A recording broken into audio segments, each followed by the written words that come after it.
Heritage Flight program was conceived at the 50th anniversary of the Air Force, as you know. They decided that as the best way to capture the progress of the Air Force from then to now, and now with the F-22 to the future, was to do this, was to put all those airplanes together in a formation in front of the crowd and let them see, look at where we've been, look at where we're going. So that's where the Heritage Flight program was born, and it has progressed into a very well-run, a very safe, and a very just awesome event. When you rejoin on Tar Heel Hal, the Lone Star P-47, and it's just gleaming in the sun, and you can hear that radial engine chugging, and you can see little puffs of black smoke coming out of the stack when you're up on the wing of it. I'm very prone to trying to wax poetic and then wishing I hadn't said it. But yeah, you get lost in the moment. It is just, it's an overwhelm for a person who loves airplanes and loves aviation. You're also you have to be a history buff. It just goes hand in hand, and there it is. That's history in front of you, and it is humbling. It is overwhelming sometimes. Cirrus aircraft have always been easy to fly. Now they're easier than ever to buy. A complete line of ownership programs gives you everything you need to purchase, trade, finance, lease, insure, and warranty your Cirrus. There's even an ownership program for non-pilots. The Cirrus Access Pilot can teach you how to fly, or fly the plane for you. Find out more at www.cirrusdesign.com. Cirrus, for the love of flying. At some point in high school, I saw an F-15 at an air show, and I said, that's the one for me. But when I asked for the F-15 out of pilot training, when I competed for it, I'd done a little more homework than that, and I realized that the F-15 is unique in that it is a single-role aircraft. It is an air-to-air airplane. We do nothing else. We don't drop bombs. We don't strafe targets on the ground. We are there to employ against enemy airplanes, and that to me, man, being a fighter pilot is all about that, and that's what I wanted to do.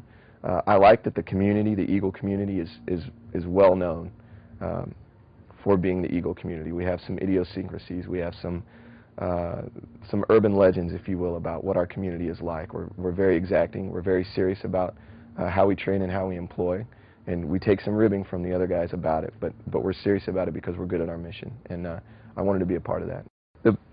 The demo team mission is. It's a public outreach kind of thing. We're here to show the American public this is what your Air Force is capable of. This is what your tax dollars are funding. This incredible equipment, these incredible people who devote long hours to making this happen. Secondly, it's a recruiting effort. I mean, we're here to find the best and brightest young kids at air shows. I mean, I became a pilot because of experiences garnered at air shows, and to say this is something amazing that you can do. This is something that is available to you, and we want your skills to join the team.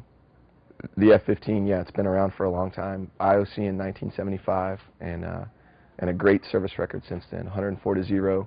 Israel has used them to great success. America in the first Gulf War, 42 days, and 30-plus kills, many of them from the squadron that I actually fly with now.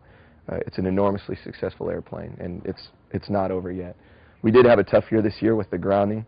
That grounding was, that was a big challenge, and particularly with my team, we felt it because we were right in the middle of our upgrade. We had a lot of rides to accomplish before General Corley, the ACC commander, would clear us on the road.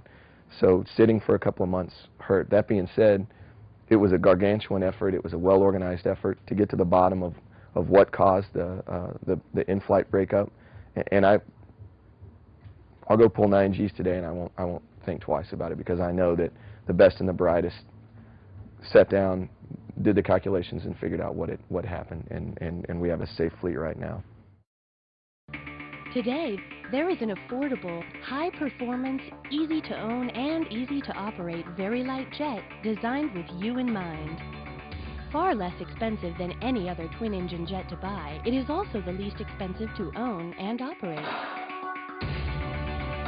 It is the Eclipse 500, the jet that's easy to buy, easy to fly, and fun to own.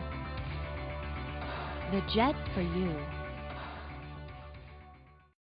I'm a general aviation addict.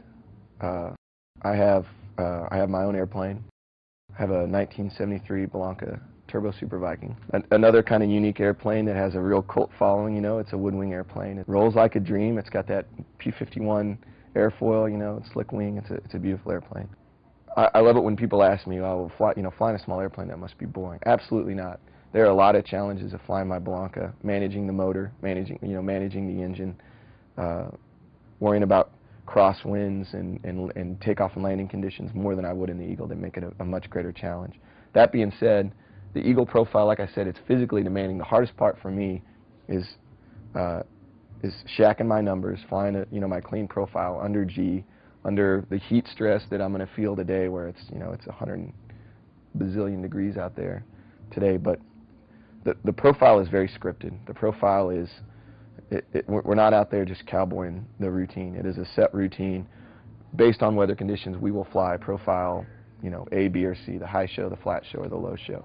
Now there's some, room for modification there to fit the show line, to fit the wind direction on takeoff, that kind of thing. But when I fly for instance, when I do my double Immelman, I will hit the point that I'm going to start the pull into the first Immelman at, no kidding, 420 knots. And that's what I'm aiming for. Now I have a speed range there between, say for this one, it's 400 to 450 knots that I can be within, but my target airspeed is 420, and I will do, what it takes with G on the airplane with throttle movements to meet that at the pull. I have altitude considerations. For instance, when I pull through on a split S, I have to be 4,500 feet above the ground. Now that's pretty high. The jet can do it in a lot less, but that gives me a margin of error right there in front of the crowd that is absolutely, that we will not compromise on. So the show is scripted. The parameters are well within the performance capabilities of the Eagle.